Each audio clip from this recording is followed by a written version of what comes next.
I'm Kath from the Harvest Table, and by now I hope that you've given no gluten and no dairy a try, because that's what we've been speaking about over the last 2 weeks. Now, the last thing I'd like to mention here and really suggest that you give this a break for a period of time, and that is sugar. Now, I know that sugar actually probably needs less convincing, because I think we all realize that sugar is probably not great for our systems. But many people really see it as a treat, just something they want to enjoy now and again. Now, I want to suggest to you that maybe treating your body with sugar is not the best way actually to treat it. And I would like to ask you for a period of time to be quite strict on no sugar in your diets.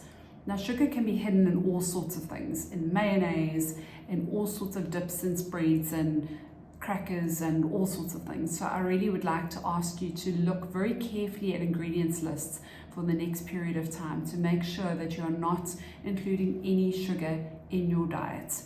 And I would like to suggest, although there are sugar alternatives, for a period of time, could you cut it out completely, because you want to retrain your palate, and the easiest way to do that is actually to go cold turkey.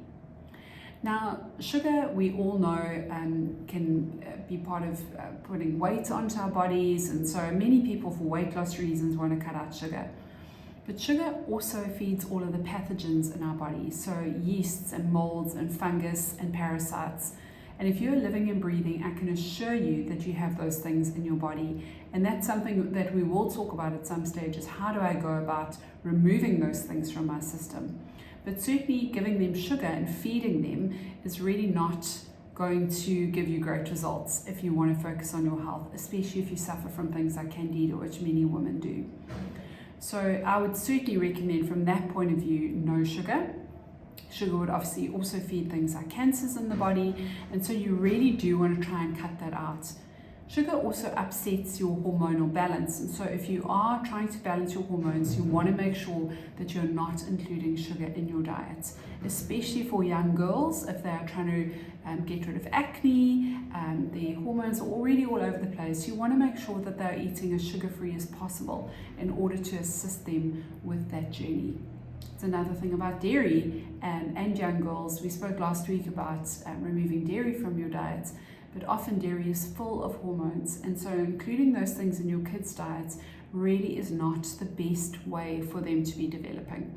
And so I recommend, if you are going to be cutting these things out of your diet, and I hope that you will give this a try with me, I hope that you do this as a family together, that you educate your kids on why are we doing these things, and that you give it a try as a family together. And your kids might surprise you. They might be really keen to actually give it a go and to improve their own health. Don't do it alone. If you are going to be cutting these things out of your diet while still feeding your family gluten and dairy, it's going to make it very difficult. But also, it's not good for their health like it isn't for yours. And so I recommend, do it as a family, make a commitment, and why don't you try for the next 3 weeks to cut out all sugar and see how you feel. Sit together at night as you have dinner and discuss as a family how you're feeling, what was difficult today about it, what are the things that you're missing, and how can you maybe incorporate other things like fresh fruit and dates and beautiful things like that into your diet that are going to nourish your body, give your body that sweetness and that fructose that it needs to still function optimally, but without the sugar spikes and the glucose spikes of including processed sugar in your diet. So I hope that you'll come along on this journey with us, and I really believe that you're going to see huge health benefits by doing this.